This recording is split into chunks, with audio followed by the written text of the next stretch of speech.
Well, Osweiler is the quarterback. He's going to be throwing to your guys. What do you see in him that might help out your group? Well, the first thing that Brock brings to this particular group is experience, and he's had a tremendous off-season program. He's had a tremendous training camp, and Hugh has made him the starter for this game. So the thing that we've done these last 2 days, which we haven't been able to do before, is enable the group that he's going to be with in the game to work and get timing and rhythm. And in the passing game, that's so critical to have timing and rhythm with the quarterback that you're going to be working with. And we've been able to do that the last couple of days. So, he's an experienced guy that's won some games in the National Football League. And I tell you, he's impressive in some of the things he's done out here. So we're excited that he'll be able to do that. Corey Coleman, the one-hitter grab that he had yesterday, and he just seems like he's kind of coming on lately. Can you talk about his development, how he's been looking? Well, the thing that we had to do with Corey was make sure that he would be able to be physically able to go on a day-to-day basis. He's been on what we would call a pitch count with only so many reps that he can take during a teamwork environment or 7-on-7. And, Corey has come a long way. He's come a long way in understanding of the offense. He's come a long way in his techniques and a long way in just understanding the principles of the receiver position as they apply to the National Football League. So it's been good for him to practice. As the weeks come on, he'll be able to practice more and more at a higher speed and a higher volume, and the more practice you get, the better player you are in all phases of your skills. Outside of all the focus seems to be on like the top two guys, Kenny and Corey, but outside of them, from the outside looking in, there seems to be questions with guys like Jordan and Ricardo and Richard. From your perspective, because you coach these kids every day, what do you see from the rest of the receivers? Yeah, they've all. I couldn't be happier with the way those guys work and the way they attend to themselves in the meeting environment, the way they work on the practice field, the attention that they pay to themselves and each other in terms of improving their skills, and they've all done that. The hardest thing from any position when you're a young player coming from college and going into the National Football League is generally the volume that you have to deal with, and then also playing against people with much greater skills than you played against, in your college environment. And all of those guys, when we drafted them, were kind of in a developmental mode. We knew that they would take time to develop their skills and their techniques to be able to be competitive on this level. And if you watch the video from last year at this time and watch the video as we've gone through OTAs and now into training camp, and yesterday was a great example. I mean, Ricardo Lewis is just a different guy. He's playing with speed. He's playing, his routes are better. His technique is better. The same can be said for Rashad. Richard has done a tremendous job in his ability to change direction and understand the offense, and those guys are playing 2 or 3 positions.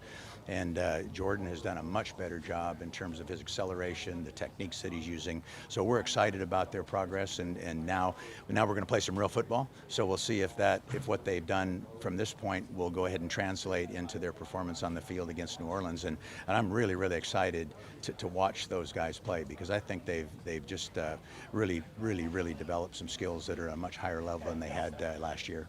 Sorry, how will you line them up on Thursday? Who will be 3 and 4?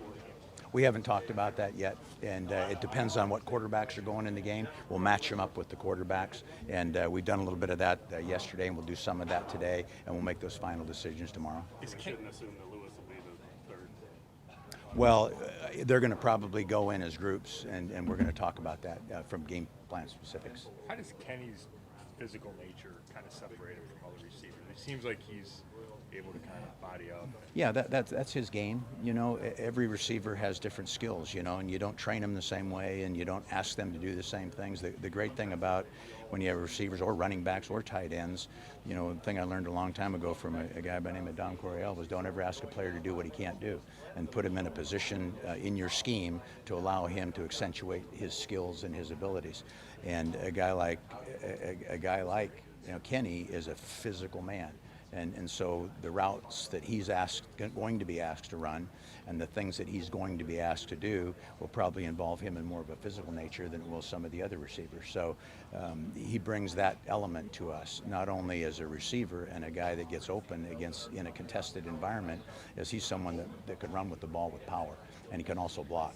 And so that gives us, an element of freedom to move him in positions where he can be, a potential blocker at the line of scrimmage at the point of attack, but also enable him to be a huge part and a component of our play action passing game as a result of that.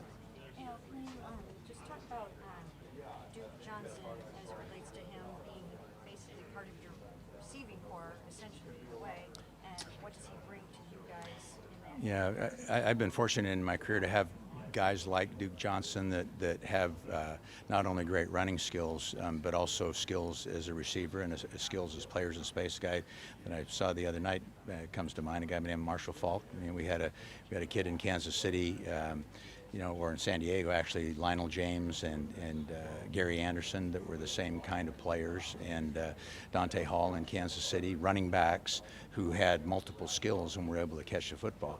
And the thing that allows you to do, they're like the queen on the chessboard. They can move to every spot, they can do everything, and they give you an advantage when it comes to personnel matchups. A lot of defenses will match, not necessarily down a distance, but they'll match personnel with personnel. So how do you treat Duke? Do you treat him as a running back? If so, you're probably going to get a lot of base defense, and now from there you shift out. That's why we shift and move. You shift him out. Now you get matchups on linebackers and strong safeties and interior people. They treat him as a receiver, and now you have a game advantage in the run game because you have one less physical person. So if you have a player like that, and it allows you to be very creative on offense, it allows you to expand and play from sideline to sideline, with players that are normally in the backfield, and he catches the ball as well as any receiver that we have. I mean, he has a gifted talent as a pass catcher. Now the routes and all the details of the routes and those things will come as we work with him. But I'm excited to see what Hugh can do with him from a personnel standpoint and put him in positions where he can make plays. And so, he's been in the slot a lot. I mean, is that just one of the things that he, despite the fact that he's traditionally a running back, that he can just excel at? We feel that he can. We feel that he has the ability. The most important thing in a receiver, or it doesn't matter what he's labeled, running back, receiver, tight end, the most important thing for a pass catcher is, number one, catch football. Number two, it's get separation and get open. And he can catch football. And as we work with him in the discipline of the routes, he'll be able to get open better and better as we go along. But he has those natural skills and a natural feel, for long balls and short balls. A lot of backs can catch the ball coming out of the backfield, or they catch little check downs where they're fronting up to the quarterback.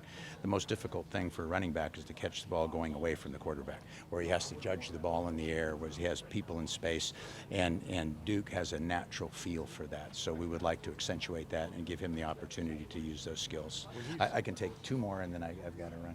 When he's with your group, what are the things you're focused on with him? His route technique, his ability to separate, the discipline. The thing with the running back, generally, you've got the ball and you're trying to make people miss.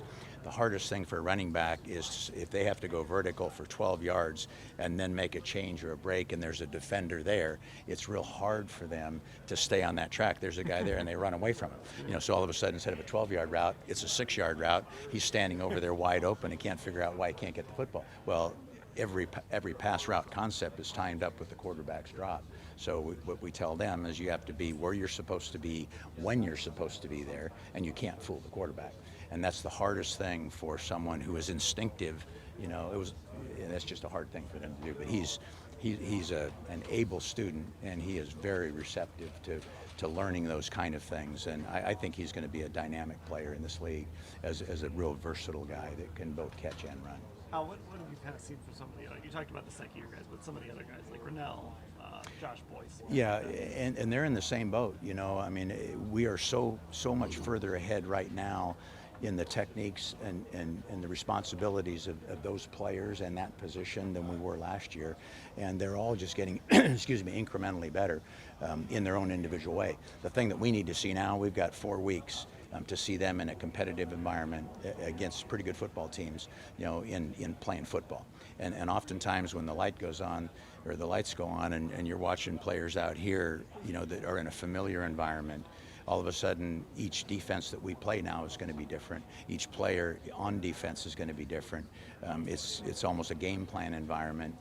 So that'll be the separator, is how do they perform now when they have to perform against a foreign football team that are doing things that they haven't been able to practice all week. That'll be interesting to see, and I think we'll see a couple of those guys just separate from the rest.